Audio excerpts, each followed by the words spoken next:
Mesdames et messieurs, bienvenue à votre magazine d'information sur le champ Total Énergie 2022 de Spotlight.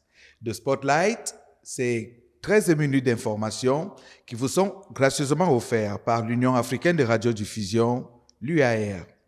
À la une de cette édition, l'Algérie et le Sénégal sont qualifiés pour les demi-finales de la compétition.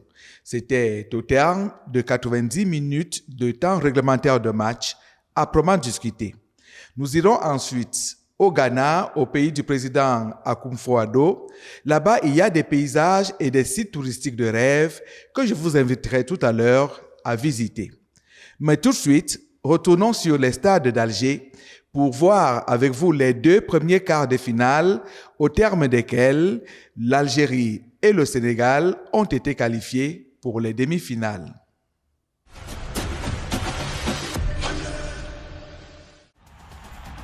L'aventure se poursuit pour l'Algérie et le Sénégal dans ce 7e championnat d'Afrique des Nations de football.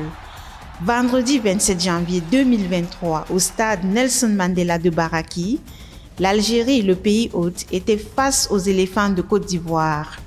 D'entrée, les hommes de Majid Bouguera se sont procurés deux énormes occasions avec une tête de Draoui expédiée sur l'extérieur du poteau, puis une autre tête de Maïous détournée in extremis par le gardien Ayayi et dégagée en catastrophe sur le poteau par Souleymane Koulibaly. À l'image de ce coup franc de Salifou Diarra qui a manqué d'être repris d'un rien à bout portant, les Ivoiriens sont restés toutefois menaçants et Guendouzi l'a appris à ses dépens. Trahi par une passe en retrait suicidaire d'Abdelawi, le gardien a fauché Karamoko en dehors de la surface et touché le ballon de la main au passage. Après recours à la VAR, l'arbitre mauritanien Abdelaziz Bou a décidé d'exclure le portier, effondré et en larmes à la 20e minute. Mais les éléphants n'ont pas profité longtemps de leur supériorité numérique et Ataoula a laissé à son tour son équipe à 10 pour avoir laissé traîner son pied dans les parties intimes de Belkiter. Mais la précision a fait défaut dans le dernier geste, à l'image de cette reprise de Laoufi qui a fait fuir le quart de puits de cette tête plongeante de Maïous, trop molle pour inquiéter le gardien ivoirien. C'est pourtant de l'attaquant algérien qu'est venue la délivrance au bout du temps additionnel. D'abord, lorsqu'il a été taclé dans la surface de manière irrégulière par Siahoun, provoquant un penalty. Le buteur de l'USM d'Alger s'est chargé de le transformer en but à la 96e minute. Score de la partie, 1-0 en faveur des Fennecs, désormais qualifiés pour les demi-finales. Dans l'autre rencontre de la journée, le Sénégal a battu la Mauritanie après un duel âprement disputé. Après une trentaine de minutes, la rencontre a changé de configuration. Suite à un corner mal négocié, Mohameden Beidou s'est retrouvé piégé par un joueur de l'équipe adverse, commettant par la même occasion une faute qui a donné lieu à un pénalty confirmé par le VAR. Sans frémir, Lamine Camara a fait trembler les filets mauritaniens à la 35e minute, propulsant son pays en demi-finale.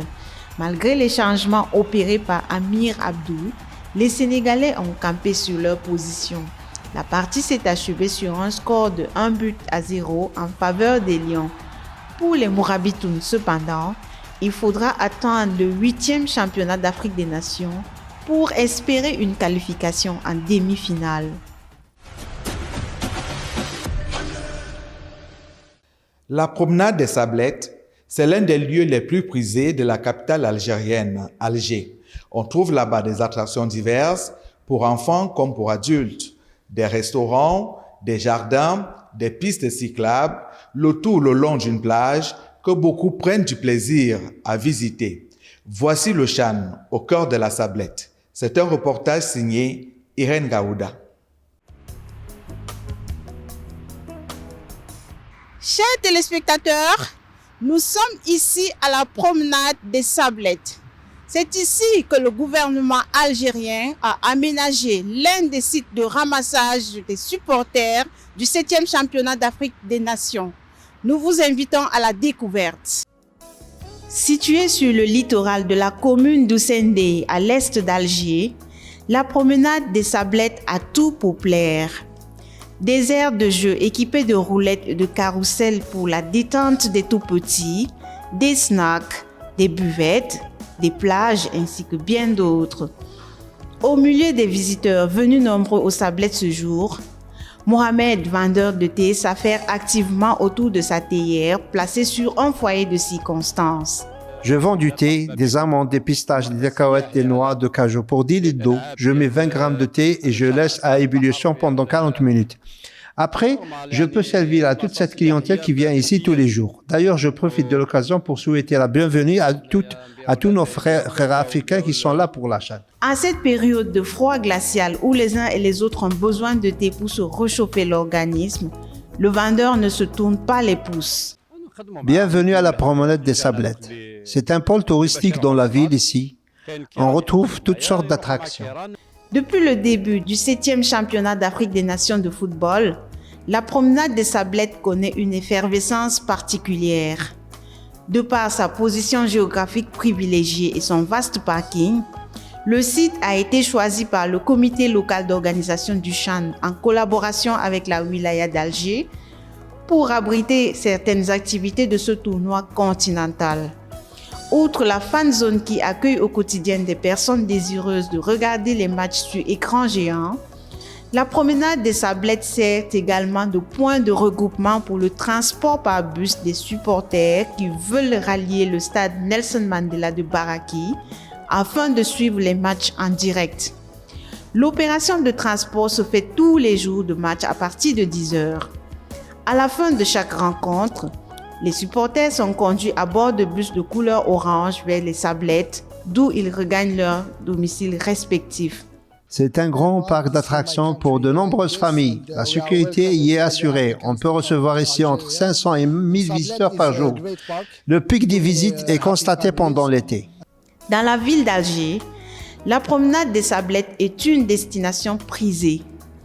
De nombreuses familles préfèrent y passer des soirées estivales, humant la brise marine et prenant du plaisir à se distraire dans cet espace devenu l'un des plus populaires de la capitale. Pour se rendre sur le site, les visiteurs peuvent emprunter l'entrée principale non loin de la grande mosquée d'Alger ou passer par la bretelle Oued Arraj.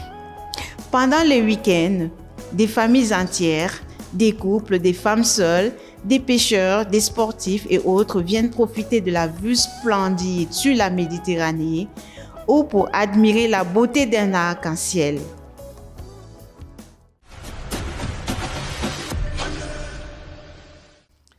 Rendons-nous à présent en Afrique de l'Ouest au Ghana, le pays qui est limité au sud par l'océan Atlantique, au nord par le Togo, à l'est par le Burkina Faso et à l'ouest par la Côte d'Ivoire, regorge de magnifiques sites touristiques. Ils font sa fierté et attirent de nombreux visiteurs, ce qui fait de ce pays l'une des destinations touristiques de premier choix sur le continent. Voici le reportage que nous proposent nos confrères de la radio-télévision nationale ghanéenne. Le ministre de la région de Bono-Est au Ghana, M. Kwasi Addo-Jayan, appelle les investisseurs à mieux exploiter le potentiel touristique de la région. Lors d'une visite de travail dans certains des sites touristiques inexploités, M. le ministre a fait savoir que la participation du secteur privé était essentielle pour faire du Ghana une destination touristique privilégiée. D'après lui, le gouvernement de la République est en train de tout mettre en œuvre pour créer un environnement propice aux investisseurs. Pour les habitants de Bono, l'industrie touristique de la région est prometteuse et affiche un important potentiel de croissance. En 2019, les cascades de Kintapo ont attiré à elles seules plus de 23 800 visiteurs, en majorité des expatriés. Outre les célèbres cascades de Kintapo, il existe d'autres sites touristiques, à savoir les grottes des esclaves de Kunzu, les cascades de Kunzu dans la municipalité nord de Kintapo, les cascades Bono-Manso et les navires Bono-Manso dans le district nord de Koranza. La plupart de ces attractions touristiques restent méconnues et sous-développées malgré les revenus qu'ils pourraient générer pour le trésor national. Les cascades ont été désignées en 1992 comme site touristique après leur découverte au XVIIIe siècle. Dans le temps, des exploitants d'esclaves tels que Babatou et Samouri ont transporté des hommes et des femmes depuis la localité de Salaga jusqu'aux grottes de Kunzu avant de les envoyer à Cape Coast et au château d'Elmina. Avec une capacité d'accueil de plus d'1 millier d'esclaves, ces sites servaient de refuge pour les chasseurs et exploitants d'esclaves. L'endroit où nous sommes maintenant est un camp d'esclaves. C'est là que les captifs affaiblis ou âgés étaient également logés. Les écorces de cet arbre, plus connu sous le nom de tchin-tchin dans la langue kan, étaient utilisées pour conserver les cadavres des esclaves. Après quelques rituels et sacrifices accomplis par les esclavagistes, ce rocher se serait déplacé de lui-même pour couvrir l'entrée de la grotte. Il a également servi de loge exécutive pour les exploitants d'esclaves. Ici, c'est l'endroit où les commerçants s'installaient après achat. Là-haut se trouvaient les loges des cadres. Il y a un endroit où ils allaient chercher de l'eau et des personnes pour leur sécurité. Quand ils avaient besoin d'un message ou d'une information pour renforcer la sécurité autour des captifs, ils envoyaient des agents monter la garde pendant que d'autres faisaient discrètement des allers-retours. Parce qu'à cette époque, il n'y avait aucun moyen de communication moderne, pas de téléphone ou quoi que ce soit pour faciliter la surveillance. Les habitants de Kunzu pensent que le tourisme va permettre de créer des emplois et de redistribuer de la richesse afin de consolider l'unité et la cohésion nationale. De plus, les cascades de Kunzu sont uniques et disposent d'un grand bassin qui reste à développer. D'une hauteur d'environ 5 mètres, ces cascades comprennent 3 étages successifs et une quantité d'eau intarissable. Le potentiel ici est énorme. Par conséquent, nous invitons tout le monde à s'associer à la GTA et à l'ensemble de la communauté pour développer ce secteur. Le ministre régional de Bono-Est, M. Kwasi Adou-Jayan, réaffirme son soutien à la population dans la recherche des agences compétentes de mise en valeur de la région. Si nous, en tant que peuple, investissons dans ce domaine, non seulement nous allons embellir nos sites, mais nous ajouterons de la valeur qui pourra générer des revenus, augmenter la croissance du produit intérieur brut et par la même occasion, augmenter le niveau de vie de nos populations.